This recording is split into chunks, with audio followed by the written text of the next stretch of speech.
Reports say Mark Zuckerberg has been involved in internal discussions about possibly buying Skype. Others say Facebook and Google have reached out about forming a joint venture. A deal could be worth as much as $4 billion. Back to you. All right, thanks, Courtney. We appreciate it. Well, all week long, we've been following our hurricane expert, Dr. Rick Knabb, as he tours the East Coast with the hurricane hunters for the 2011 preparedness tour. And the crew has landed in Savannah, Georgia today. We want to check in with him right now. All right, Dr. Knabb, you're down in Savannah, the coast of Georgia. It's been a while since Georgia's been hit, so tell us about what you're doing there this morning. Well, I've just landed at the Savannah International Airport on the NOAA P-3 Hurricane Hunter aircraft, and Mike, Steph, believe it or not, they let me sit in the cockpit and fly the plane for about 1 minute. It was quite an experience. Of course, they were keeping close tabs on what I was doing, but quite an experience. The pilots really letting us get into their seat, literally, and experience what they experienced. And here in Savannah today, we're going to be, like we have at the other 3 stops along this 5-day tour, several hundred school children and elementary and middle school children will be coming through this morning. And then this afternoon, it opens up to the general public. And then this afternoon, after that, I'm going to go out with National Hurricane Center Storm Surge Specialist Jamie Rome and a local emergency manager here from Chatham County to go out to Tybee Island.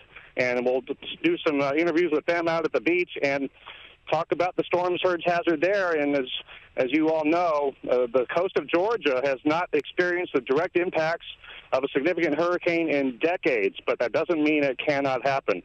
So, Mike and Steph, it's a fun and exciting day number 4 of the awareness tour, but it's all, again, an important message about preparedness. Even though it's not hurricane season yet, you got to get that preparedness plan in place now, because it's a lot easier to do the right thing and do what you need to do if you have that plan in place now instead of trying to pull it all together at the last minute. So, Mike and Steph, a great week. One more day here in Georgia, and then down to Fort Lauderdale tomorrow morning. Back to you.